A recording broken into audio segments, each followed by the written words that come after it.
ये कहानी है एक बाप बेटे की जो स्कूटर पर कहीं पर जा रहे होते हैं। तभी जो बाप होता है उसकी नजर पड़ती है रोड के साइड में कुछ लड़कों के ऊपर जो कि कीचड़ में कुछ ढूंढ रहे होते हैं। तो अपना स्कूटर वहां पर रोकते हैं और जाकर के उनसे पूछते हैं कि बेटे क्या ढूंढ रहे हो यहाँ पर। तो उनमें से एक बोलता है कि आपको दिख नहीं रहा है कि ये सामने सोने का फल है, हम उसको पाने की कोशिश कर रहे हैं। उसकी ये बात सुनते ही पिता का ध्यान जाता है उस सोने की फल की तरफ जो चमक रहा होता है।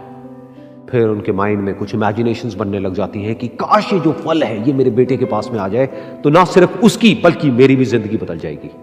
तो बिना सोचे समझे अपने बेटे को धक्का मार देते हैं उस कीचड़ में और बोलते हैं कि तुझे किसी भी कीमत पर वो फल लेकर के आना है। लेकिन बेटे को वो फल नहीं चाहिए होता है, उसके अपने कुछ और ही सपने होते हैं।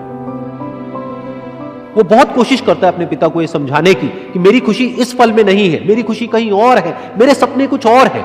लेकिन उसके पिता उसकी एक नहीं सुनते हैं। वो उसको धक्का मारते हैं उस कीचड़ में और बोलते हैं कि मैं तुझसे पूछ नहीं रहा हूं, तुझे बता रहा हूं कि तुझे वो लेकर के आना है। तो वो बेटा भी अपने बाप के सपने को सच करने के लिए अपनी पूरी जान लगा देता है और पूरी कोशिश करता है कि किसी तरीके से उस सोने का फल उसके हाथ में आ जाए।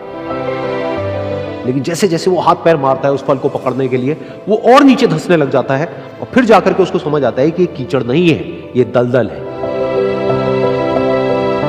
वो चीखता है, चिल्लाता है, अपने पिता को आवाज लगाता है, लेकिन उसके पिता उसकी एक नहीं सुनते। बोलते हैं कि बहाने मत बना, और भी लोग हैं वहां पर जो कर रहे हैं, तो जब वो कर सकते हैं तो तू क्यों नहीं कर सकता।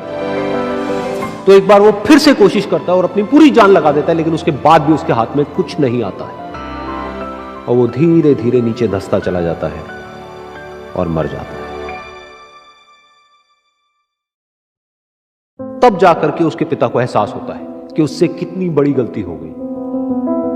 वो वहीं बैठ करके रो रहा होता है, चीख रहा होता है, चिल्ला रहा होता है। तभी वहां पर एक साधु आता है और वो साधु उस आदमी से पूछता है कि तुम क्यों रो रहे हो। फिर वो आदमी उस सोने के फल की तरफ इशारा करते हुए उस साधु को अपनी पूरी बात बताता है और बोलता है कि इसमें मेरी क्या गलती है, मैंने तो जो कुछ भी किया अपने बेटे की खुशी के लिए किया।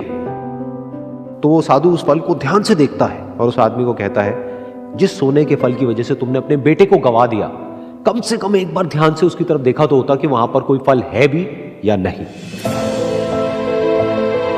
ये सुन करके उस आदमी को गुस्सा आया और उसने कहा कि सामने तो दिख रहा है फल, आपको नहीं दिख रहा क्या। तब वो साधु उस कीचड़ के ऊपर एक पेड़ होता है जिसकी तरफ इशारा करते हैं और बोलते हैं कि वो जिसे तुम देख रहे हो वो उस फल की परछाई है, असली फल वहां पर उस पेड़ के ऊपर है।